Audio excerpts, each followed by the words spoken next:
महाद्वारे उघडून द्या.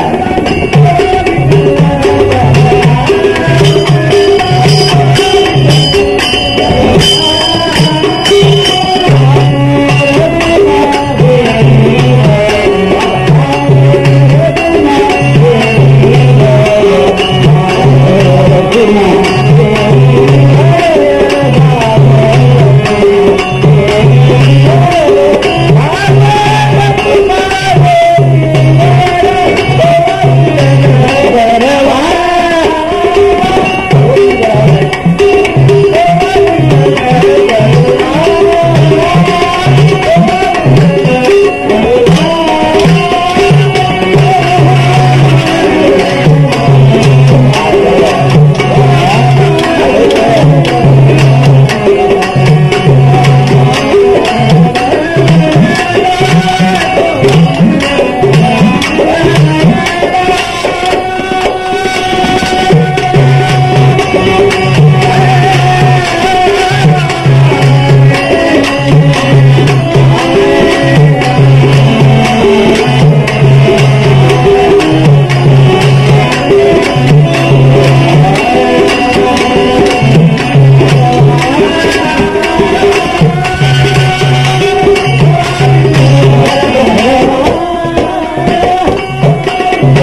करावी आम्ही नाही बघत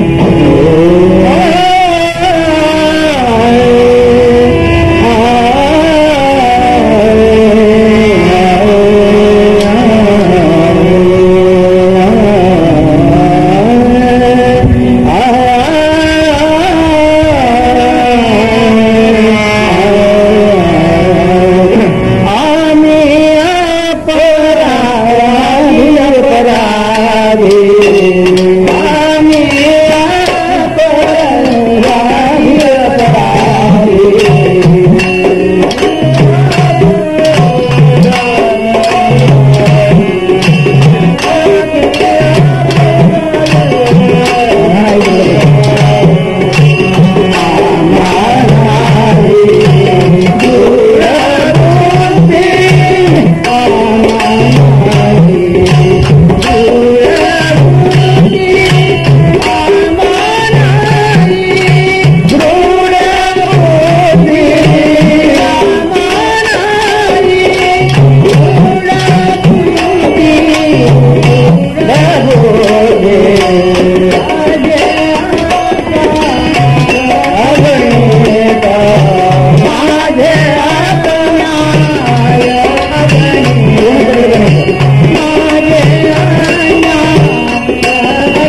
कुंडली वरदा हरी श्री ज्ञानदेव गोपाल कृष्ण भगवान।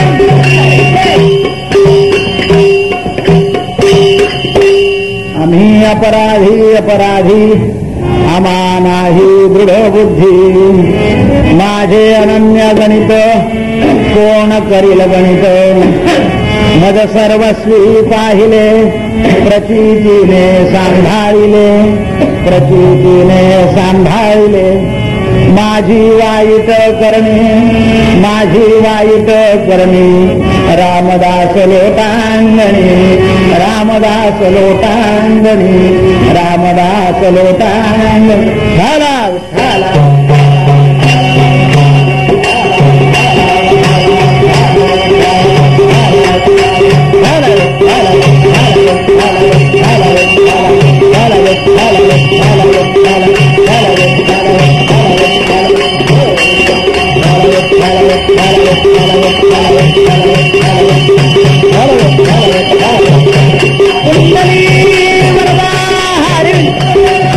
श्री ज्ञानदेव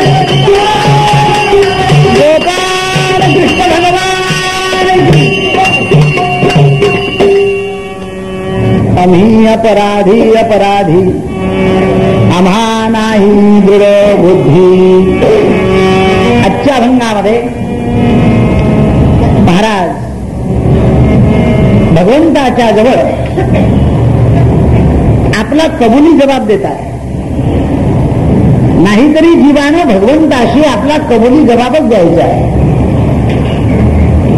महाराजांचं म्हणणं असं आहे की आम्ही अपराधी अपराधी आम्हा नाही दृढ बुद्धी। कारण ईश्वरानं घालून दिलेल्या नियमाप्रमाणे मनुष्य हा चालू शकत नाही। ईश्वराच्या नियमाप्रमाणे चालणारे फक्त संत आहेत आणि ईश्वराच्या नियमाच्या आपण विरुद्ध चालतो म्हणून आपण खरे कोण आहोत? अपराधी। मनुष्याला जो नियम घालून दिला आहे त्या नियमाप्रमाणे जर मनुष्य चालला नाही तर जीव हा अपराधी आहे। मग जर जो जीव अपराधी आहे तर त्या अपराधी जीवाला अपराध घडतो कशामुळं? तर नियम असा आहे की दृढ बुद्धी ज्याला नाही त्याला अपराध होतो आणि ज्याची दृढ बुद्धी आहे त्याच्या हातून अपराध होत नाही। म्हणून महाराज म्हणतात आम्हा नाही दृढ बुद्धी आम्हा नाही दृढ बुद्धी आम्ही अपराधी आम्ही अपराधी।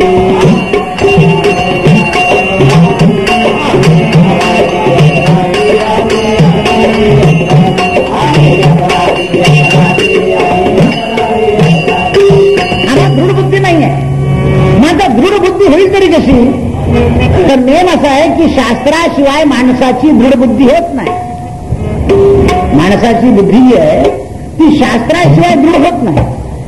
मग सगळ्यांच्या बुद्धीला शास्त्राभ्यास अवगत आहे का? नाही आहे।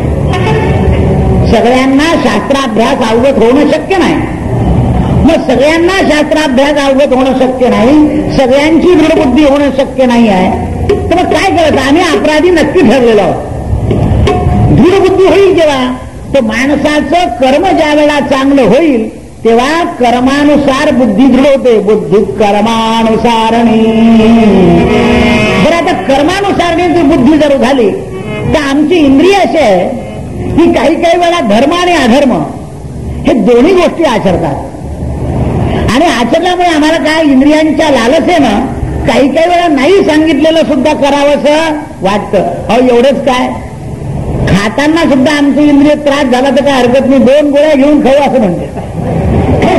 काय करू? 2 गोळे खाऊन घेऊ आणि 2 गोळ्या घेऊन घेऊ। म्हणजे आपल्याला त्रास होईल माहिती असून सुद्धा आमची बुद्धी दुःख सहन करायला तयार असते पण सुखाच्या प्राप्तीकरता कमी खायला तयार नाही। आपल्याला सांगितलंय की सत्य धर्मानं वागावं, सत्यानं. आता काही बरेच लोक म्हणणार ना, जग कुठे चाललंय ना आपण कुठे चाललो. आता मग जग दुःख भोगतंय तर तुही दुःख भोग, पण दुःख भोगताना जीव काय म्हणतो, मला दुःख नको.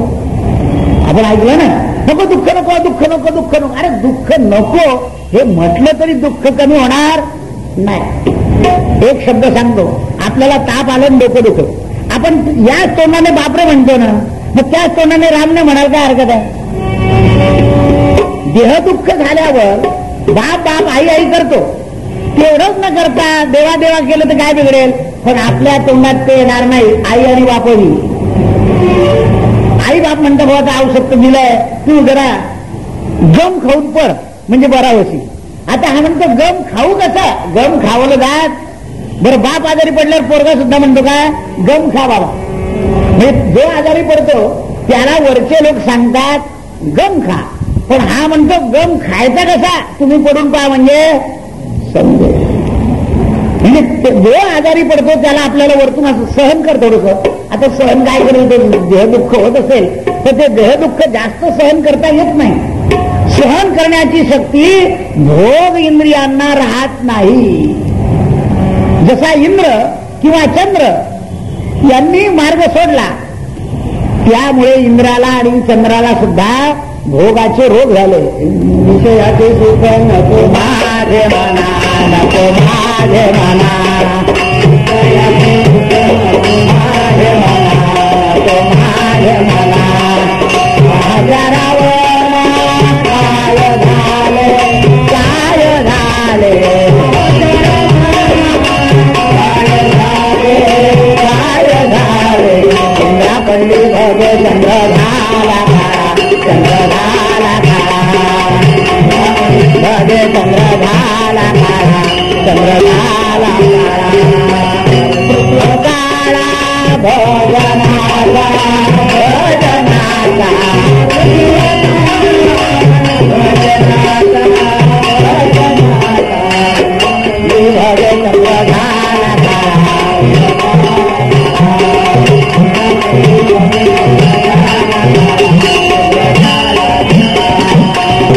ज्यावेळेस इंद्राचा सुद्धा नियम चुकला, चंद्राचा सुद्धा नियम चुकला, नारदाचा सुद्धा नियम चुकला, तेव्हा ते पदावरून गेले, त्यांना दुःख भोगावं लागलं.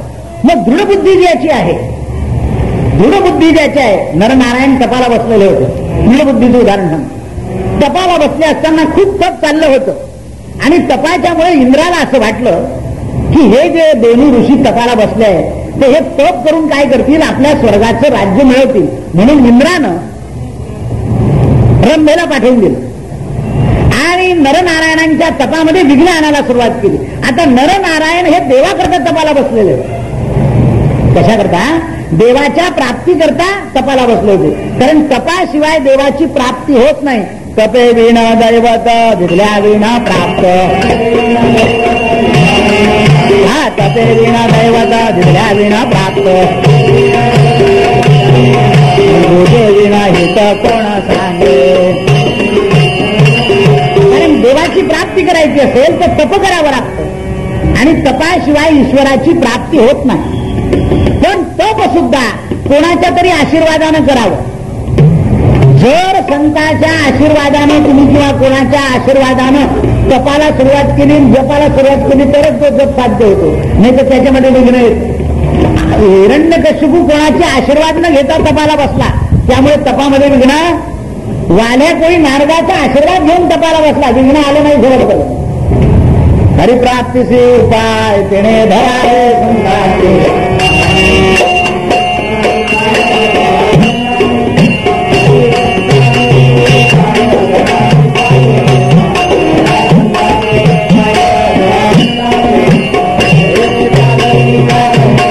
भवाची बंधन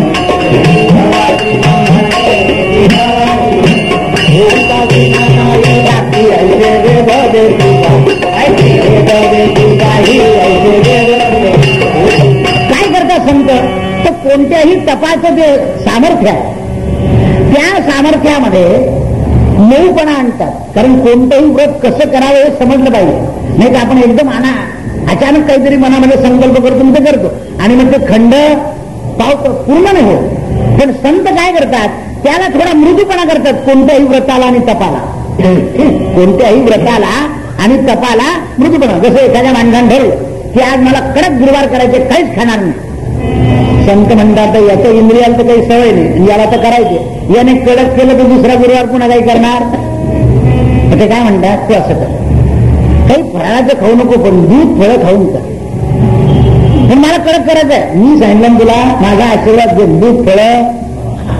त्यांनी काय केलं, त्याला मऊ केलं. कारण हा देहधर्म असा आहे की या देहामध्ये एकदम जर बंद केलं तर हा एकदम पडतो.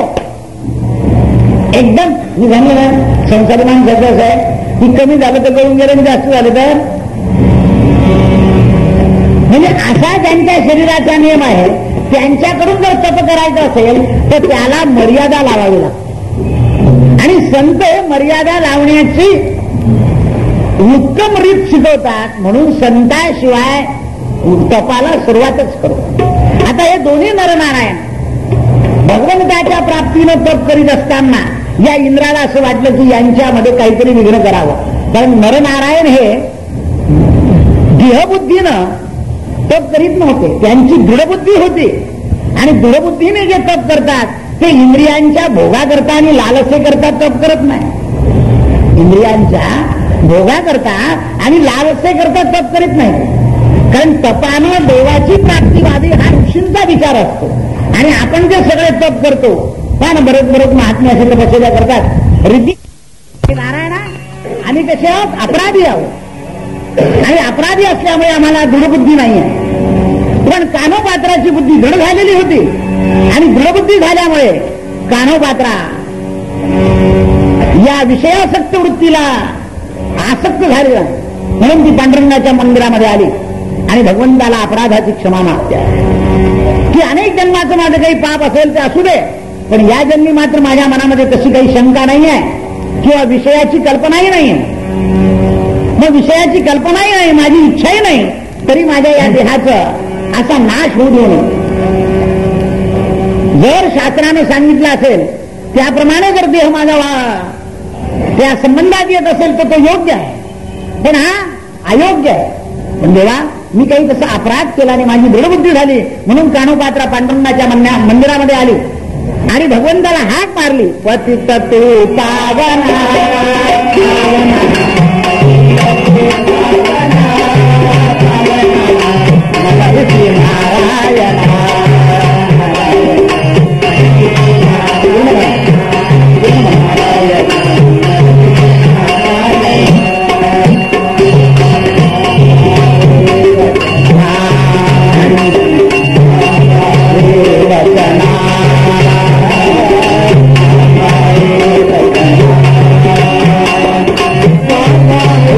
वचना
निश्चय झाला. कानोपात्रानं साष्टांग नमस्कार घातला आणि कानोपात्रा देवाच्या चरणावर लीन झाला. दृढबुद्धीचा विश्वास असा आहे, ज्याची दृढबुद्धी होते त्याला भगवंत तात्काळ प्राप्त होतो. आजही कानोपात्राचं स्मारक पंढरपुरामध्ये आहे. दृढबुद्धीचा विश्वास झाला पाहिजे आणि जेव्हा दृढबुद्धीला विश्वास होतो तेव्हा भगवंताची प्राप्ती सहज होते.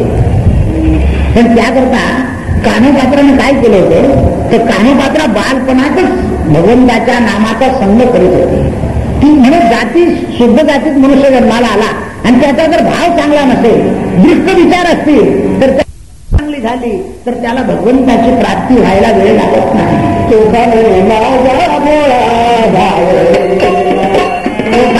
माझा भोळा भाव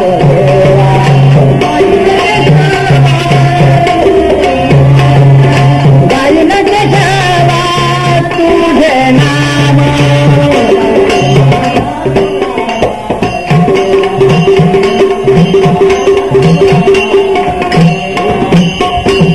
म्हणून आपण सगळे जीव कसे अपराधी. माझे अनन्य गणित कोण करील गणित. कारण देहबुद्धीच्या लोकांकडून अपराध खूप होत असतात.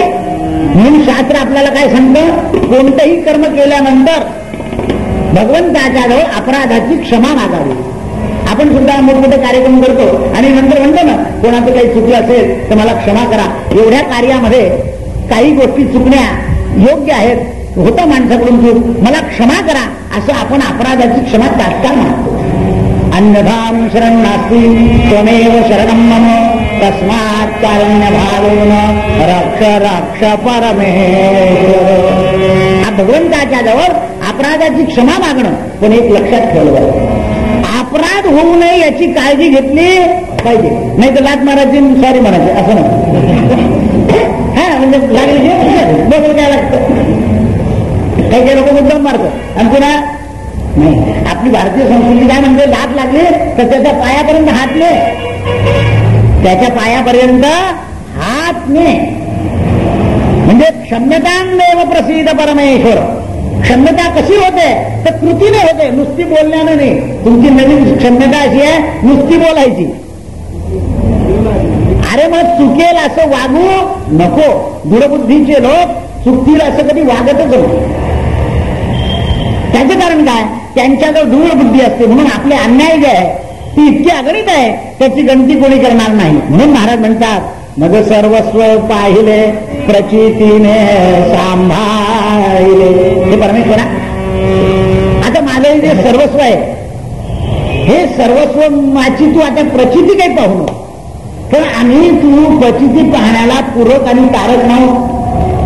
कारण ईश्वराने जर आपली परीक्षा पाहायची ठरवली तर किती आपण पुरणार आहोत. सुदामाची शेवटी भगवंताने परीक्षा पाहिली. निजधामाला जाता नसताना 15 दिवस सुदामाच्या घरी येऊन राहिले. एक दिवशी अशी मागणी केली की मला मिष्टान्नाचं भोजन दे. सुदामाने सांगितलं ठीक आहे, मी भोजन द्यायला तयार आहे, पण माझ्या भिक्षेत आलं ते देतो. रुक्मिणीनं स्वतः रूप धारण केलं आणि सगळं सुदामाच्या घरी आणून दिलं देवा. रोज वेगवेगळे मागावं देवा. रुक्मिणी म्हणाली, देवा तुम्ही काय या मित्राची भक्ताची इतकी परीक्षा पाहता. अगं म्हणे, त्याने मला सर्वस्व समर्पण केलंय आणि जो मला सर्वस्व समर्पण करतो त्याची परीक्षा मी पाहूच शकत नाही. काय म्हणे, उद्या आता तुझा त्याग करेल पण त्याची परीक्षा पाहिजे. रुक्मिणीनं सांगितलं, देवा तुम्ही इतकं छळता ना, आता मी राहत नाही इथे. म्हणे तू याच्याजवळ राहू नये याच्याकरता मला छळ चालला. कारण तू इथे राहिली की तो मला सर्वस्व समर्पण करू शकत. देवाने दुसऱ्या दिवशी भाकरीची मागणी केली. लक्ष्मीला सगळं जमतं पण भाकरी आहे मोठे पंचायत पडत. हल्ली लक्ष्मीला तसं सगळं जमतं पण भाकरी जमत.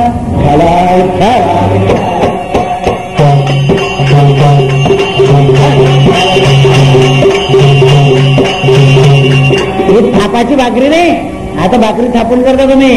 भाकरी हाताची.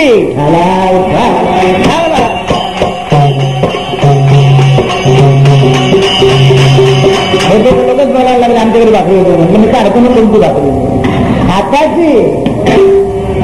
भाकरी थापायची नाही, थापतं तर कोणी थापतं, गौरव थापलं जातं. हाताची आणि ती बारीक, हाताची आणि ती बारीक. लक्ष्मीला सगळं जमत होतं पण भाकरी जमत नव्हती. लक्ष्मीने श्रीरामांचा आपल्या भगवंताचा त्याग केला. भगवंताला आनंद झाला की हिने याचा त्याग केला म्हणजे हा सर्वस्व देऊ शकतो. सुदाम भिक्षेला उभे राहिले, ज्वारी आली तर सुदामांना माहिती होतं की देणाराही हात आणि घेणाराही. आपण जर काय ती करायची, हा भाकरी मागून का आणखीन काही मागून. सुदामांच्या पत्नीनं भगवंताला भाकरी केली तेव्हा भगवान प्रसन्न झाले. सुदामा, अरे तुझं सर्वस्व मी लुटायचा प्रयत्न केला पण तू मला सर्वस्व दिल्यामुळे तुझं सर्वस्व मला लुटता आलेलं नाही आहे. सुदामा, आता मी निघतो, आता इहलोक सोडायचं मला. भगवंता, इहलोक सोडा, कारण इहलोक सोडावा लागतो त्याच्याबद्दल प्रश्न नाही, पण सांगू का एक म्हणजे बोल सुदामा, भक्तांचा लोक मात्र सोडू नका.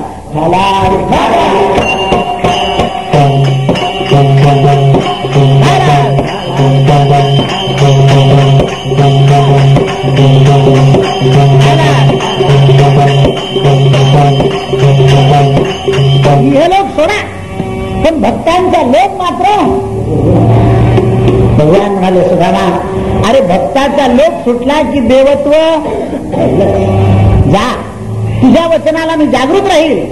या भूलोकाच्या ठिकाणी जोपर्यंत माझे भक्त नांदत राहतील तोपर्यंत माझ्या भक्तांवर माझा लोभ राहील. देव भक्ताभिमानी देवदासाभिमानी. म्हणून भगवंतांनी द्वारका सोडली आणि पंढरपूरला एकटे येऊन राहिले. कोणाकरता? भक्तांना. रुक्मिणी आईसाहेब आल्या तर सांगितलं मागे बसा, आता मला भक्तांचा लोभ आहे, इतर कोणाचा लोभ नाही. कारण भक्तांना दृढबुद्धी असते म्हणून देवाला भक्तांचा लोभ होतो. महाराज शेवटच्या कडव्यामध्ये सांगतात, माझी वाईट करणी. देवा माझी करणी कशी आहे? माझी वाईट करणी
मृहालाय त्रिलोचनेश्वराय नित्याय शुद्धाय दिगंबराय तस्मै नकारा नमः शिवाय. ओम शिव परात्पराशि ओम शिव परात्पराशि ओंकारा शिव तव शरणं. ओम शिव परात्पराशि ओंकारा शिव तव शरणं. नमामि शंकर भवामि शंकर नमामि शंकर भवामि शंकर उमा महेश्वर तव शरणं. नमामि शंकर भवामि शंकर नमामि शंकर भवामि शंकर उमा महेश्वर तव शरणं. ओम शिव परात्पराशि ओंकारा शिव तव शरणं. हे ऋषध्वज हे धर्मध्वज हे ऋषध्वज हे धर्मध्वज साम सदा शिव तव शरणं. साम सदा शिव तव शरणं. ओम शिव परात्पराशि ओंकारा शिव तव शरणं. हे जगदीश पिनाकी हे जगदीश पिनाकी महेश्वर विनयन शंकर तव शरणं. विनयन शंकर तव शरणं. ओम शिव परात्पराशि ओंकारा शिव तव शरणं. हे शशिशेखर शंभु शिवा शिव हे शशिशेखर शंभु शिवा शिव शिव शिव गंगाधर शरणं. शिव गंगाधर तव शरणं. ओम शिव परात्पराशि ओंकारा शिव तव शरणं. हे शूलपाने सोम सदाशिव हे शूलपाने सोम सदाशिव शिव ईश तव शरणं. शिव ईशं तव शरणं. हे मृत्युंजय पशुपति शंकर हे मृत्युंजय पशुपति शंकर भुजंगभूषण तव शरणं. भुजंगभूषण तव शरणं. ओम शिव परात्पराशि ओंकारा शिव तव शरणं. कैलासवासी रुद्रविभीषण कैलासवासी रुद्रविभीषण पार्वतीपति हर तव शरणं. पार्वतीपति हर तव शरणं.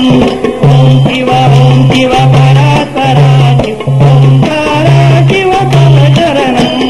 नमामि शंकर भवामि शंकर नमामि शंकर भवानि शंकर उमा महेश्वर तव शरणं. नमामि शंकर भवानि शंकर उमा महेश्वर तव शरणं. ओम नमः शिवाय ओम नमः शिवाय हरि हरि बोले नमः शिवाय. ओम नमः शिवाय ओम नमः शिवाय हरि हरि बोले नमः शिवाय. ओम नमः शिवाय ओम नमः शिवाय हरि हरि बोले नमः शिवाय. ओम नमः शिवाय ओम नमः शिवाय हरि हरि बोले नमः शिवाय. ओम नमः शिवाय ओम नमः शिवाय हरि हरि बोले नमः शिवाय. गंगाधराय शिव गंगाधराय गंगाधराय शिव गंगाधराय रामेश्वराय शिव रामेश्वराय जटाधराय शिव जटाधराय गोपेश्वराय शिव गोपेश्वराय हरि हरि बोले नमः शिवाय. नमः शिवाय ओम नमः शिवाय हरि हरि बोले नमः शिवाय. ओम नमः शिवाय ओम नमः शिवाय हरि हरि बोले नमः शिवाय. ओम नमः शिवाय ओम नमः शिवाय हरि हरि बोले नमः शिवाय. ओम नमः शिवाय ओम नमः शिवाय हरि हरि बोले नमः शिवाय. ओम नमः शिवाय ओम नमः शिवाय हरि हरि बोले नमः शिवाय. ओम नमः शिवाय ओम नमः शिवाय हरि हरि बोले नमः शिवाय. ओम नमः शिवाय ओम नमः शिवाय हरि हरि बोले नमः शिवाय. नमः पार्वती पते हर हर महादेव. ऐका हो शिवकथा अतिसुर सदावी शिवपंथा निवारो वाचनी सकळ मनाची व्यथा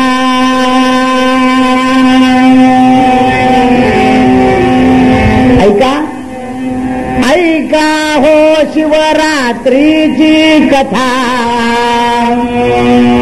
ऐका हो शिवरात्रीची कथा अतिसुर सदावी शिवपंथा आज शिवरात्र आणि आजची जी शिवाची रात्र आहे त्या शिवाच्या रात्रीची कथा ऐका ही जर कथा ऐकली तर शंकराचा मार्ग सरळ साधतो साधकाला माघ मास हा जना साधला माघ मास जना हा साधला माघ मास हा जना साधला तारक सुपंथा तयाची कथी कृष्णाच्या बोर्गी तिथे गामा स्कंद पुराणी स्कंद पुराणी महिमा व्यासे कथली महिमा व्यासे कथली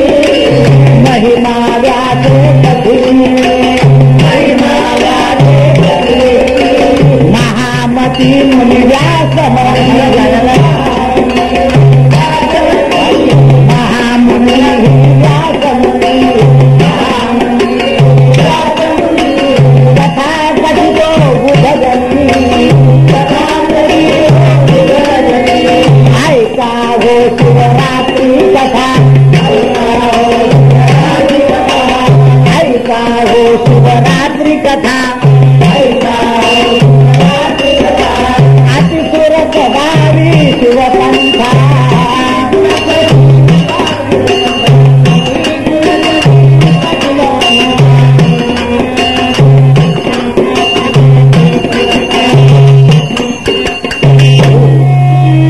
अशी ही शिवरात्रीची कथा आहे आणि या शिवरात्रीला माघ कृष्ण पक्षामध्ये चतुर्दशीला रात्री संबंधाने ही कथा आली आणि काय करते जनांना शंकराच्या पंथाला म्हणजे मार्गाला घेऊन जाते अशी भगवान शंकराकडे येणारी ही शिवरात्र आपल्या शास्त्रामध्ये 3 रात्री सांगितलंय कालरात्री महारात्री मोहरात्री दारुणा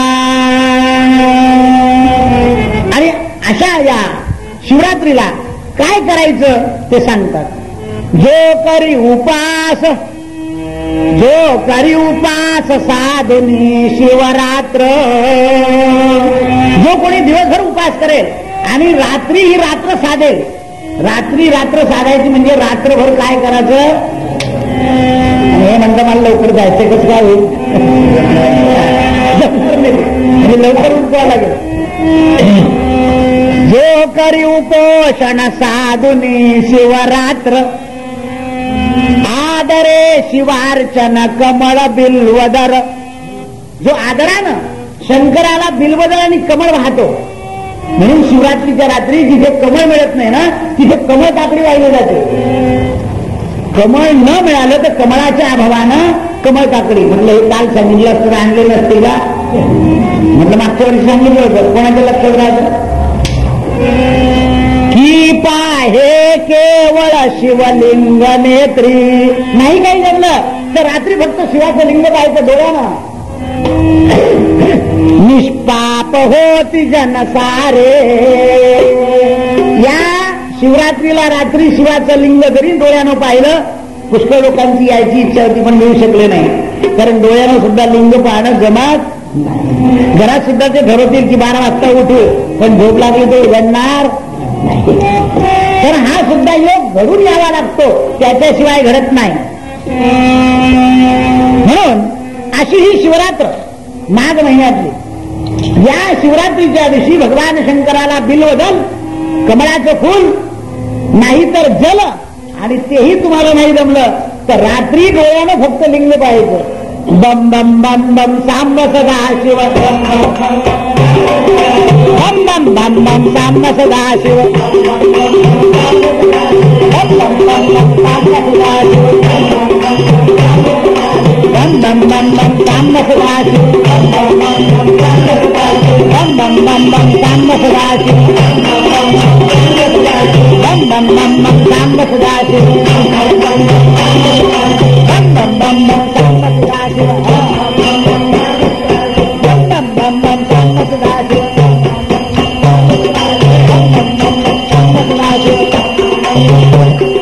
बम बम बम बम सांब सदा शिव, बम बम बम बम सांब सदा शिव, बम बम बम बम सांब सदा शिव, बम बम बम बम सांब सदा शिव,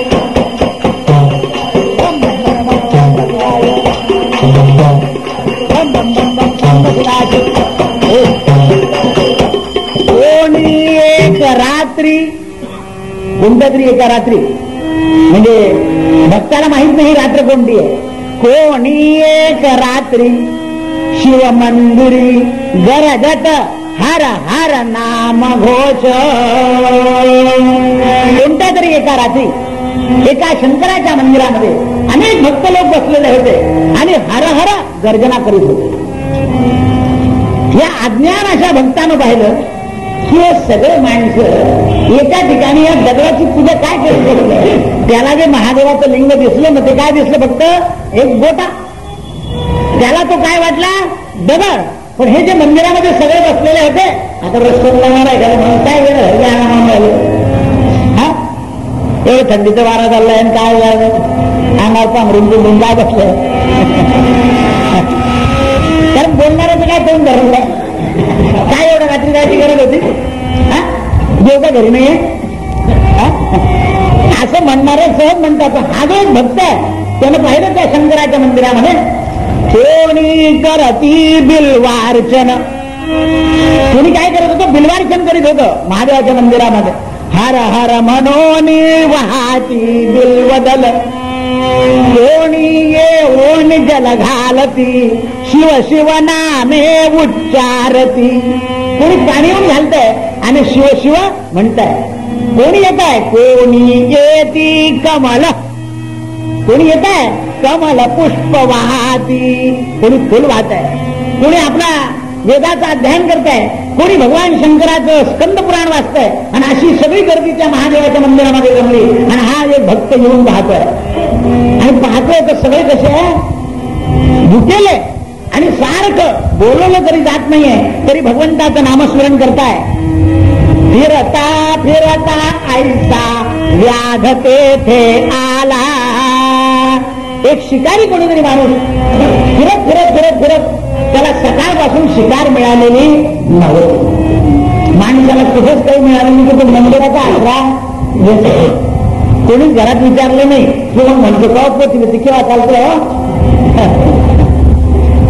मंदिर बिंदिर आहे का. जोपर्यंत घरात सगळे विचारतात तोपर्यंत तो मंदिराला विचारत नाही. म्हणून हा याला शिकार मिळाली नाही म्हणून हा आला. दिवसभर त्या मंदिराच्या आजूबाजूला फिरला. फिरता फिरता हे सगळे शिव शिव म्हणत होते ना, याने सुद्धा गमतीनं दिवसभर शिव शिव वाचे उच्चारी त्या आजूबाजूला फिरायचा आणि हे सगळे शिव शिव म्हणताना म्हणून हाही शिव म्हणायचं. पण कशानं, गमतीनं.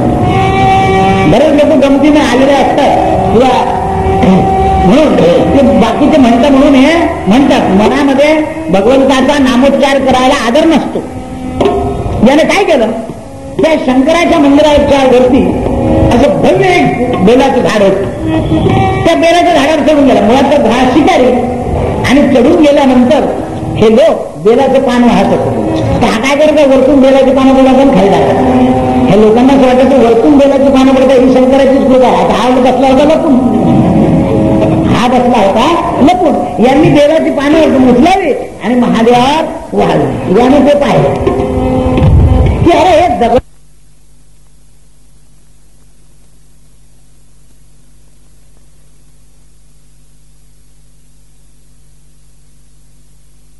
त्याचं काय मग तो फायदा होता. खरेदी होती आपली. इथे काय खरेदी आहे? अरे म्हणलं वरचं खरेदी खत चालू आहे ना, चालू. इथे जे खरेदी खत चालू आहे ते वरचं. आणि असा हा फिरत फिरत तिथे आला आणि त्यालाही खूप भूक लागलेली होती. पण सकाळपासून काहीच मिळालेलं नव्हतं. त्यामुळं तो उपहास करीत होता. काय करीत होता? उपहास. आणि काय म्हणत होता? काय मूर्ख माणसं, चांगलं सुग्रास अन्न खायचं सोडून दिलं. यांच्या नसली आहे, यांच्या घरात आहे, ते अन्न सोडून दिलं आणि या मंदिरामध्ये येऊन नुसतं शिव शिव वाचे उच्चारती. नुसतं शिवशिव वाचे उच्चार काय? चांगलं देवानं दिलंय खावं, आमच्या सारख्याला दिलेलं नाही म्हणून वनामध्ये शिकारी करता भटकावं लागतं आणि भटकून भटकून सुद्धा शिकार मिळत नाही. पुन्हा घराच्या खाली उतरला, इकडे तिकडे फिरला. रात्री माध्यान्नाची मध्यरात्र झाली. सगळे शिवभक्त जे होते ते आपल्या मंदिरातून बाजूला झाले आणि सारं आपलं हरिओम नमः शिवाय, हरिओम नमः शिवाय, हरिओम नमः शिवाय, हरिओम नमः शिवाय, हरिओम नमः शिवाय, हरिओम नमः शिवाय, हरिओम नमः शिवाय, हरिओम नमः शिवाय. आता व्याध होता याला हरिओम नमः शिवाय, हरी शब्द काही उच्चारता येणार. तर हा काय म्हणायचा? शिवाय शिवाय. तरी शंकराने पहिली धरली. शिवाय म्हणजे कशाने? तिरस्काराच्या भावना. शिवाय म्हणा, शिवाय शिवाय, तुझ्याशिवाय माझ्याशिवाय असं जे म्हणतो ना आपण, तसं म्हणायचा. त्याला याच्याशी काही घेणं होतं, पण त्याच्या तोंडातून काय उच्चारलं जात होतं? नाम. हरिओम नमः शिवाय, हरिओम नमः शिवाय, हरिओम नमः शिवाय, हरिओम नमः शिवाय, हरिओम नमः शिवाय.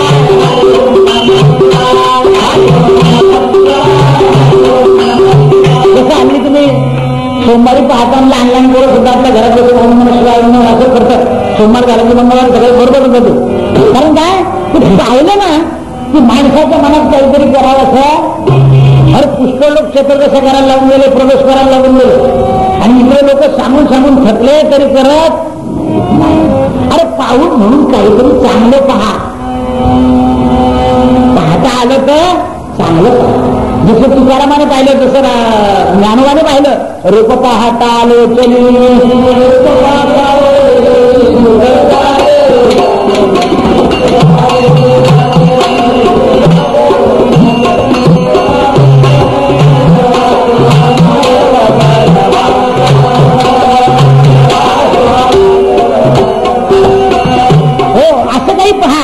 जे पाहिलं की त्याच्यानं माणसाला आनंद होईल म्हणून हा पुढे एका सरोवरावर गेला. सरोवरावर एक मणिदिव्य लिंग स्थापन केलेलं होतं एका बेलाच्या झाडावर. मणिदिव्य म्हणजे चमकणार, चकचकाट चमकताय. लालसर किंवा थोडं हिरवट असं मणिलिंग असतं किंवा एकदम पांढरं स्वच्छ पाऱ्याचं असं त्या झाडाच्या खाली एक लिंग स्थापन केलेलं होतं भगवान शंकराचं. यानं पाहिलं इथे असाच दगड दिसतो, तिकडे मंदिरात चाललाय, इथे कोणी नाही म्हणून हा पुन्हा त्या बेलाच्या झाडावर चढला. सरोवर किनारी घेऊन सर अनुसंधान. त्या आपला जो दान होता तो सर घेतला. कशा करता? या सरोवरावर जर कोणी पाणी प्यायला आलं तर आपला शिकारी बनेल. पण आता रात्र मध्यरात्र झाली, कोणी पाणी प्यायला येत नाही म्हणून यानं विचार केला काय करावं, कोणीच येत नाही म्हणून त्या झाडाची पानं तोडायला सुरुवात केली. ते झाड नेमकं बेलाचं आणि होती तिथी माघ कृष्ण चतुर्दशी. नेमकी काय होती? माघ कृष्ण चतुर्दशी आणि मध्यरात्री शिवपूजी. जो मध्यरात्री शिव पुजतो तया मोक्ष मिळे असे गती. त्याला मोक्ष आणि गती मिळते म्हणून याला शिकार मिळत नाही म्हणून याने बेलाचे पानं तोडायला टाकायला सुरुवात केली. आता नेमकं खाली पिंड याचं पान करावं ते महादेवाच्या डोक्यावर. आईसे सहस्र बिल वगल तोडी. असे 1000 बेलाचे पानं तोडले. याचा मोजायचा हेतू नाही पण तोडता तोडता पडता पडता किती बोलले? सहस्र. आपल्या सकाळपासून 11 मिळाले नाही,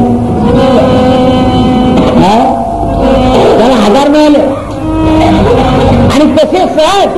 निवडले नाही काय नाही. थोडे कसं करता की शिकार मिळत नाही यात्रे जाणं आणि मधून त्याला त्या लोकांचा आवाज ऐकायचा. हर हर शिव वाचे उच्चारी. ते मंदिरात पाहिलं होतं दृश्य तसं कोणी हर हर म्हणायचं, कोणी शिवशिव म्हणायचं, कोणी नमशिवाय म्हणायचं, ते सगळं त्याच्या डोक्यात यायचं आणि तो तसं टाकत. तेवढ्या वेळामध्ये काय झालं, मध्यरात्रीला एक हरणी तिथे पाणी प्यायला आली आणि हरणी आली आणि व्याधाला आनंद झाला की बस आपली शिकार साधली. फिरत फिरत व्याध आईसा, फिरत फिरत व्याध आईसा, वनिये वनी वृक्षावरी.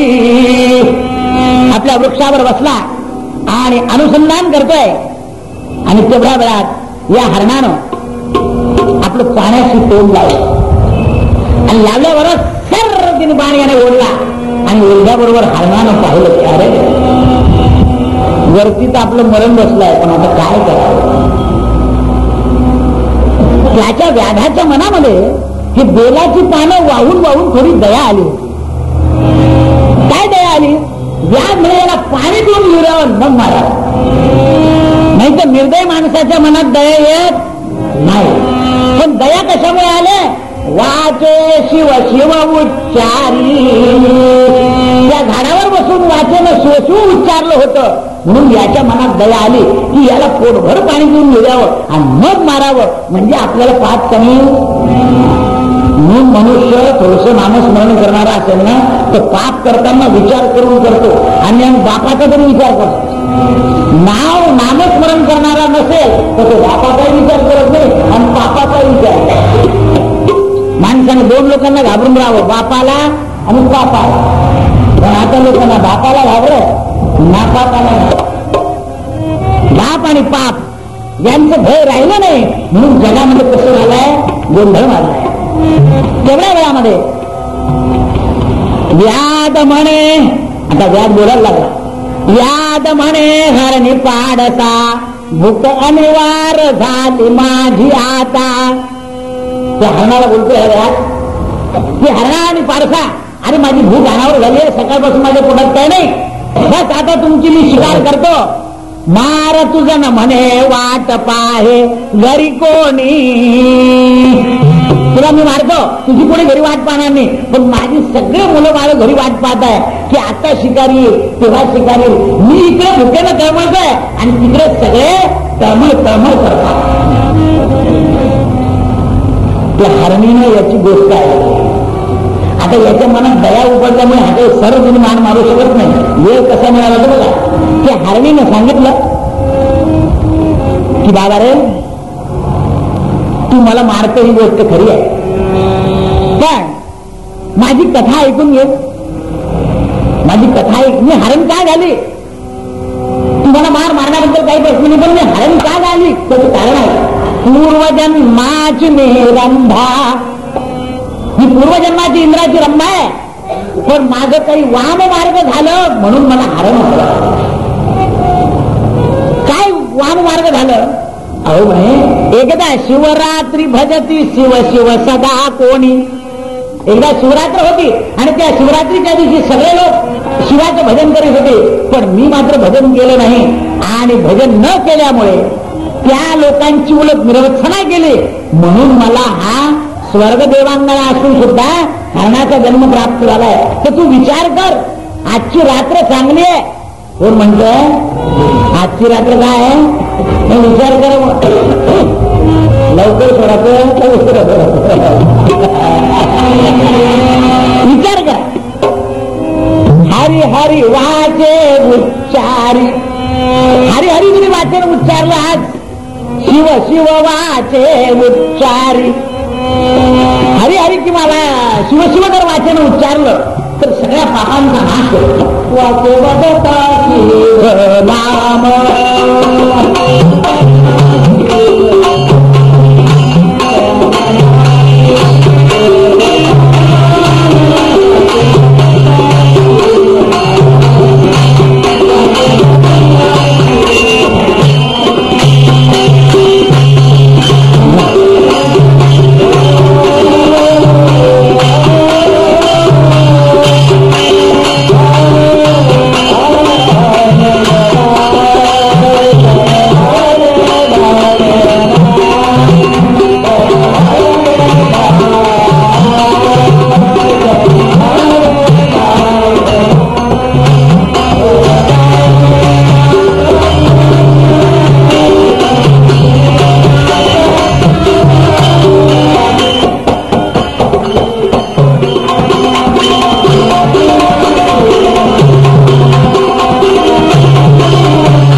एकदा भगवान शंकराच्या दर्शनाला गेली आणि अशी अपवित्र असल्यामुळे शंकरानं मला श्राप दिला आणि त्या श्रापामुळे मी हरणी झाली आहे. पण मला हे सगळं पूर्वकर्म आठवतं की मी पाप केल्यामुळे हरण जन्मात आली.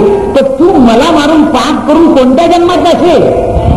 हा व्याज म्हणाला, हे हरणे मला ब्रह्मज्ञान शिकून हे पोट रिकामं झालं की बाकीचं काही आठवत नाही. आणि व्यक्त माझं पोट नाहीये, माझ्या घरच्या सगळ्यांचं जे पोट आहे ते पोट माझ्या डोळ्यासमोर आहे की माझे मुलं रडत आहे, माझी स्त्री रडते. 3 दिवसापासून आमच्या घरात काही नाहीये. ती कोणती रात्र आहे कोणता दिवस आहे आम्हाला काही माहित नाही. आम्हाला फक्त काय लागली आहे? भूक. मी तुला पाणी पिऊ देतोय नशीब आहे. पोट मोठे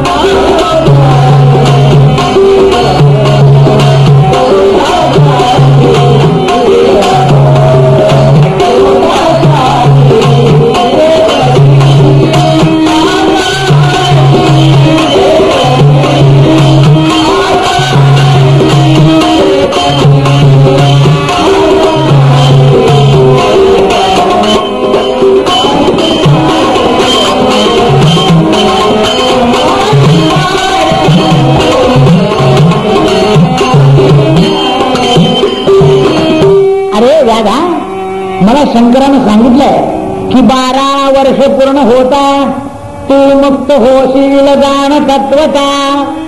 मला शंकरानं उत्शाप असा दिलाय की 12 मी शंकराच्या दर्शनाला गेली. शंकरानं मला श्राप दिला. मी त्यांना प्रार्थना केली, त्यांना उत्शाप दिला की 12 वर्षानंतर तू हरण जन्मातून मुक्त होशील. तर माझे 12 वर्ष पूर्ण झालेले आहे आता, मी मुक्त व्हायला. पण आई माझा हा जो गर्भ आहे ना तो गर्भ मला घरी ठेवून दे, म्हणजे मला गर्भासहित मृत्यू येणार नाही.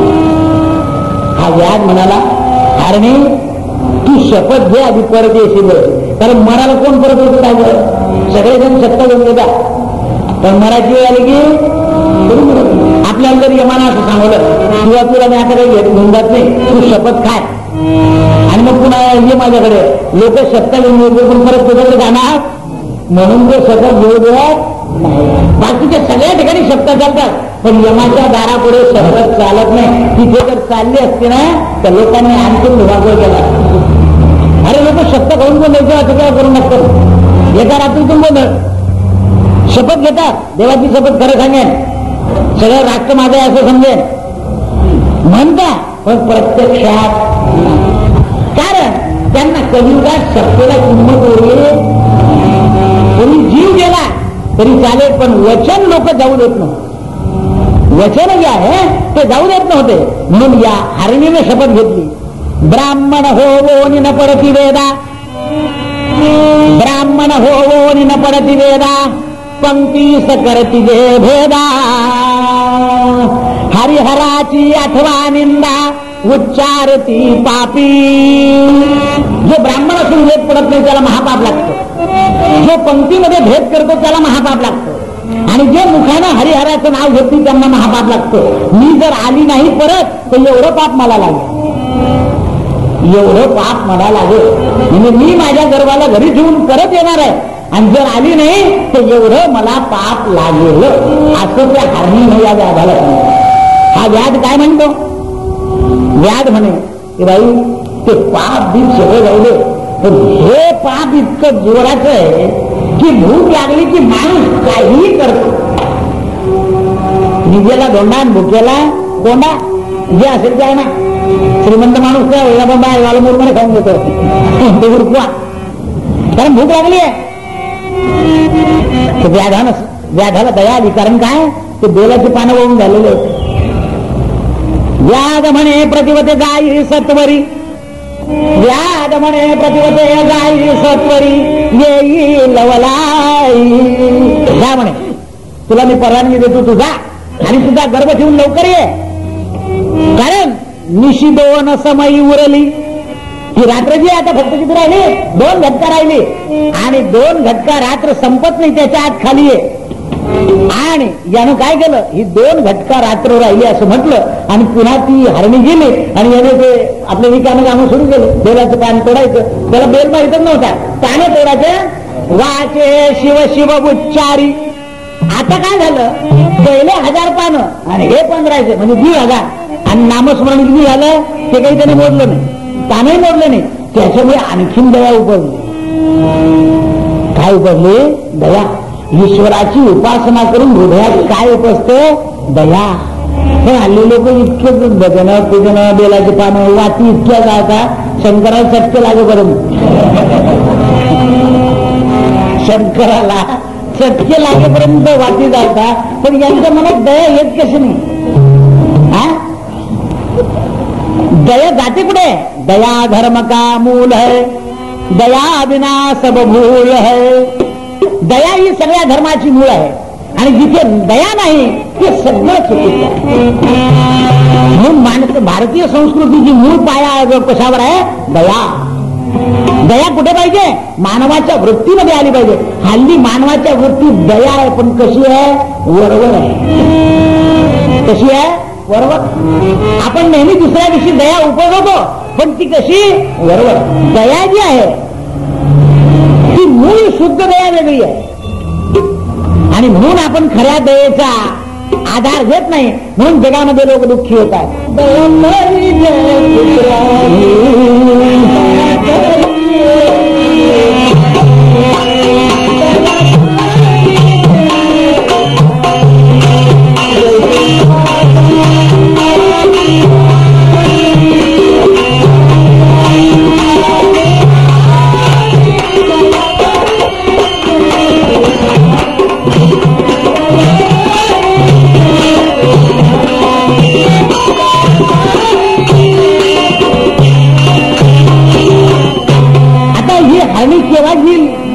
याच्या निमित्तानं हा जागा राहिला. म्हणजे याला नेमकं काय घडलं? जागरण. हे हरणी येईल केव्हा असं अनुसंधान झालं, म्हणून याला जागरण घडलं. तेवढ्या वेळामध्ये एक दुसरी हरिण पाणी प्यायला, एक गेली, आपला गर्भ ठेवायला दुसरी हरिण आली. करुणा स्वर हे कुरंगी यासी म्हणे मध्ये पिढतो मार, या स्तव भोगो निपतिशी ती माघारी सुखा.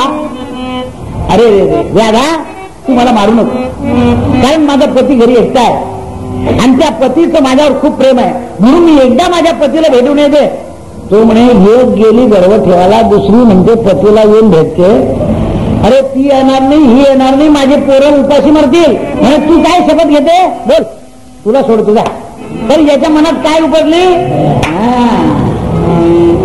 आपल्याला सुद्धा एखाद्याला दया उपजते नाही हो, बाहेर आले यांना घरगुंड भाड्याने आपण देऊन देतो बिचारायला आणि तो दाखवतो मग राहील त्याचं घर. तो काय दाखवतो? राहील त्याचं घर दिलं मग आमचं बांधून होईल तेव्हा जीव, पण मग आमचा जीव चालला ना. हा जाय ना तुमचा जीव, नाही तर मला दुसरं घर घेऊन द्या. अरे बापरे, मला दुसरं घर घेऊन द्या. काय म्हणतो तो? मला दुसरं घर द्यायचं. हा रिवाज आहे का? म्हणून अशी दया काय उपजवला? तर दया कशी निर्माण करावी म्हणजे प्रश्न आहे. हिला सांगितलं ते नाही, त्याने की जा तू शपथ घे. आता ही दुसरी हरणी काय म्हणते? गुरु निंदा जे करती, मद्यपाना जे करती. जे गुरुची निंदा करतात, जे मद्यपान करतात, यांचं जे पाप आहे ते मला लागेल, मी परत जर आली नाही तर.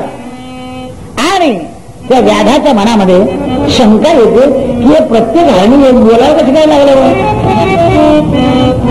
की प्रत्येक जण अशा शब्द घेत आहे की गुरुची आणि इतकं महान पाप मला लागेल अशा शब्द घेत आहे. मला ठीक, काही तू चिंता करू नको, तूही जा, पण परत ये बरं. गेली परत. तोपर्यंत तिसरी हरणी आली, बाण परत याने बस बाण म्हणे आता 2 गेले तर गेलं तर आपण उरकूनच घेऊ. काही पहिली आली नाही, ती पाण्याला तोंड लावते, येणे सर्व गावते म्हणे अरे रे राधा नको रे, मला मारू नको, कारण मी तुझ्या दृष्टीला का पडली त्याचं कारण सांगते. मी तर दुसरीकडे पाणी पिणार होती, पण ह्या 2 ज्या पिऊन गेल्या ना त्यांना तू सोडलाय ना म्हणून मी आले. मी घरी जाऊन येते. म्हणजे तू काय शपथ घेते? जे आधम जे आगम हरी कीर्तनी भंग करती आपल्यावर झाली आहे.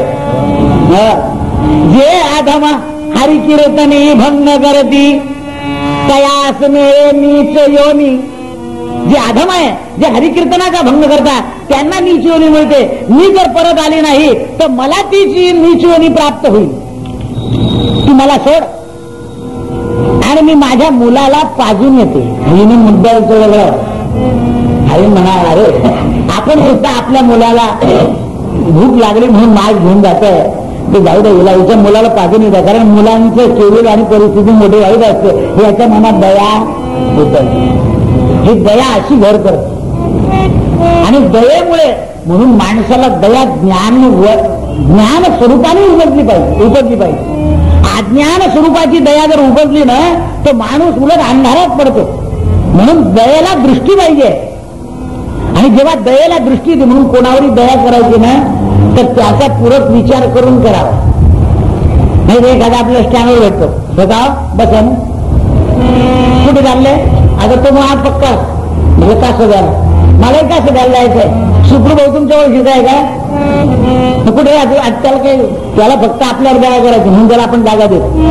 मग तो म्हणतो असं करा काका तुम्ही तिकीट काढा मी बसतो. नाही तर मी तिकीट काढतो, त्याची काही नाही एका ठिकाणी पिशवी असते प्लास्टिक, तो आपला तो ठेवून देतो, तो आपल्याला तिकीटाचे पैसे देतो आणि चांगला देतो हुशार. हा म्हणतो तिकीट काढतो त्याची जागा द्यापुरती दया उत्पन्न करावी, पण तिकीट काढायची दया उत्पन्न नाही करू तिकीट काढ. अहो घरच्या पोराला अंगठी काढून दाखवत म्हणजे एखाद्याने कधी सांगितलं एकाचे 2 करून चल देऊन काय अशी दया उपजू देऊ नका कोणाविषयी. दया सुद्धा योग्य पाहिजे. दया कशी आल्या आतिता अन्न देणे माता साधिला मनती जन तपोनी देहा भला.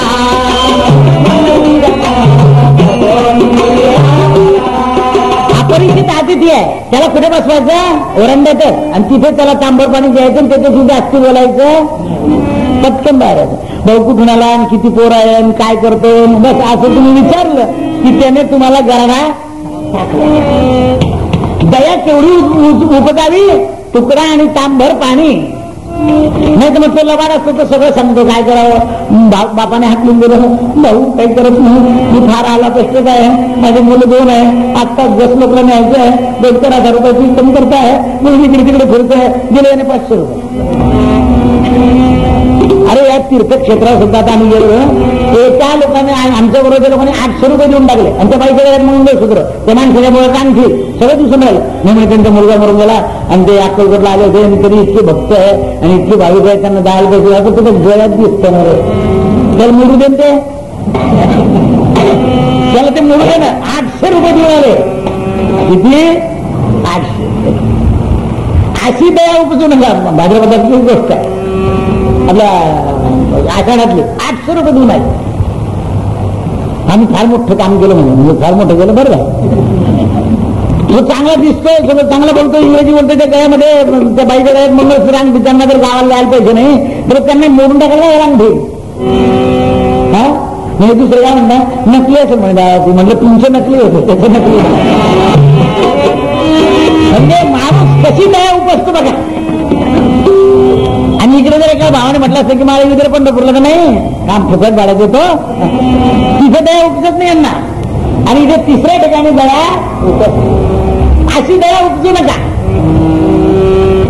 अशी दयेला सुद्धा जे स्थान आहे ते योग्य असावं. याने सांगितलं जे गुरुनिंदा करतात, मद्यपानी असतात अशा लोकांच्या जे पाप लागतं ते पाप मला लागेल मी जर आले नाही तर.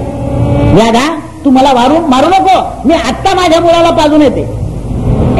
म्हणून पाहिलं बरोबर की मुलांची भूक आणि तहान उभी लागली असते म्हणून या हरणीच्या मुखातून याने हा धर्म ऐकला आणि याच्या मनामध्ये दया उपजली. संसारिक माणसाला जर संसारी अडचणी सांगितल्या ना तर पटून जातो. काही लोक म्हणतात माझ्या मुलीचं लग्न आहे मला मदत करा आणि आपण मदत केल्यानंतर तारीख का धरली.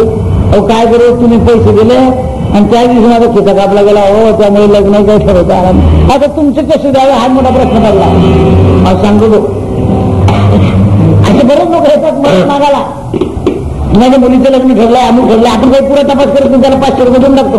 पण तो तुमच्या घरी येऊन जातो, खिसा कापला दैव असं माझं आहे. आणि मजा केलेली असेल त्याने ते 500 रुपये त्याचा खिसा कापला जातो. कारण तुमची दया उपजल्यावर तुम्हाला काय उत्तर द्यावं हे सुद्धा तो योग्य शोधून ठेवतो.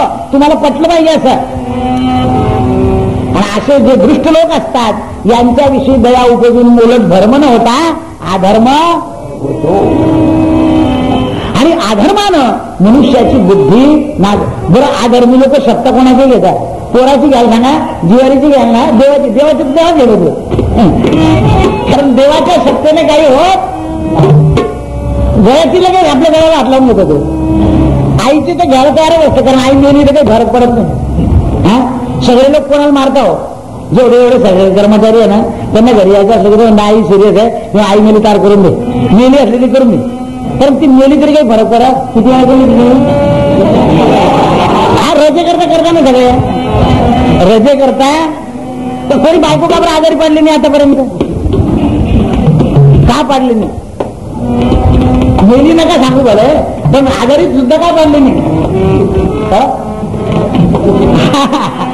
कारण असं आहे की आई हा शब्द जो ऐकतो ना त्याच्याही मनात दया होत असते. ठराव ठराव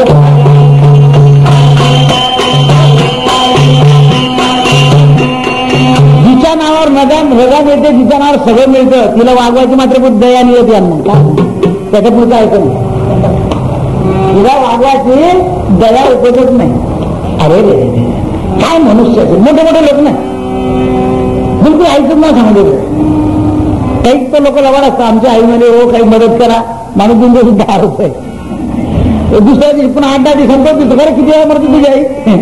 हा, पण आई म्हटलं की माणसाच्या मनामध्ये दया. आपल्या संस्कृतीमध्ये हाच एक महत्वाचा गुण आहे.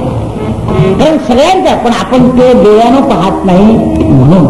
सगळ्या लोकांना डोळ्यानं दिसतं, पण ज्ञानच डोळ्यानं पाहिलं पाहिजे की खरंच काय आहे, खरी अवस्था काय आहे ती आपल्या लक्षात येते. म्हणून हे 4ही हरणं याला एक एक जबाब सांगून गेले. आणि गेल्यानंतर व्याध म्हणतोय की कृतार्थ झालो मी की आज या शिवरात्रीच्या दिवशी हे सगळे एक एक शपथ घेऊन गेले मात्र आता हे परत येतील का नाही असं मनामध्ये विचार करतो. तेवढ्या वेळात ते 4हीचे 4ही हरणे आल्या पळत पळत पळतपणा. व्याधा, अरे मारा मला, आम्ही तुला वचन देऊन गेलो होतो ते वचन आम्ही आता पाळतोय. आमच्या मुलांना पाजून आणलं, आमच्या पतीला भेटून आलो, मी माझा गर्भ ठेवून आले, आम्ही 4ही परत आला, तू मार बाण. आणि त्या 4ही जेव्हा सत्यतेने परत आला तेव्हा व्याधानं पाहिलं की प्राणी असून सुद्धा इतके खरे बोलताय. आता एवढ्या खऱ्या लोकांना जर आपण मारलं आणि यांचं मांस जर आपल्या सगळ्या कुटुंबानं खाल्लं तर आपलं पाप तर लागेलच. खोट्यांना मारलं तर पाप कमी लागतं, पण खऱ्यांना मारलं तर पाप जास्त. महाराज असं म्हणतात दया का उपजली तर त्या शिवरात्रीच्या दिवशी त्या शंकराला तो गुलबदल वाहता वाहता वाहता 2 प्रहर रात्री ती जागरण केले आणि सकाळचा अरुणोदय झाला म्हणजे सूर्य उदयाला आणि भगवान शंकर व्याधाला प्रसन्न झाले. कुंडली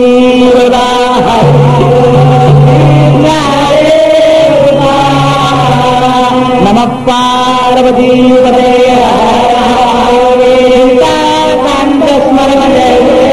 जय जय रघुवीर समर्थ. अरे व्याधा बोल तुला काय पाहिजे. व्याधाला घरदार सगळं विसरून गेला की हे प्राणी असून यांना जरी मागच्या जन्माचा श्राप झाला असला, ही रंभा असली, हे बाकीचे राक्षस असले तरी यांना सत्याची चाड आहे आणि मी मनुष्य जन्माला येऊन मला अजून सत्याची चाड नाही. शंकरा या प्राण्याप्रमाणे मला बुद्धी द्या म्हणजे बरं होईल. तर हे प्राणी असून इतकं खरं बोलले माझ्या अंगी खराच होतं. तेव्हा भगवान शंकरांनी पाहिलं की आता याला बरोबर दिव्य देहाला प्राप्त झाला. सांगण्याचं तात्पर्य एवढंच की माघवद्य कृष्ण चतुर्दशी, माघवद्य कृष्ण चतुर्दशीला मध्यरात्री जे शिवपूजती, मध्यरात्रीला जे शिवाचं पूजन करतात पण कसं निराहार म्हणजे खुलासा करून गेलेलं जे निराहार राहिलेले आहे दिवसभर निराहार कर. हा व्याज कसा राहिला? दिवसभर निराहार. आणि दिवसभर काय ऐकलं? शिव शिव. कशामुळे? ते सगळे लोक पिंडची पूजा करत होते. आधी ते याचं म्हणत आलं काय एवढं अन्न बिन्न सोडून हे काय उपास करत बसतात, काय दगडाची पूजा करतात. पण ते विरोधाभासाने का होईना याला सगळं ते घडलं पुण्य. आणि त्या पुण्याच्या प्रभावानं हा व्याज भगवंताच्या चरणी प्राप्त झाला. म्हणून हा महाशिवरात्रीचा पर्वकाळ. आणि आजचे दैवत कोण आहे? शिवभोळा चक्र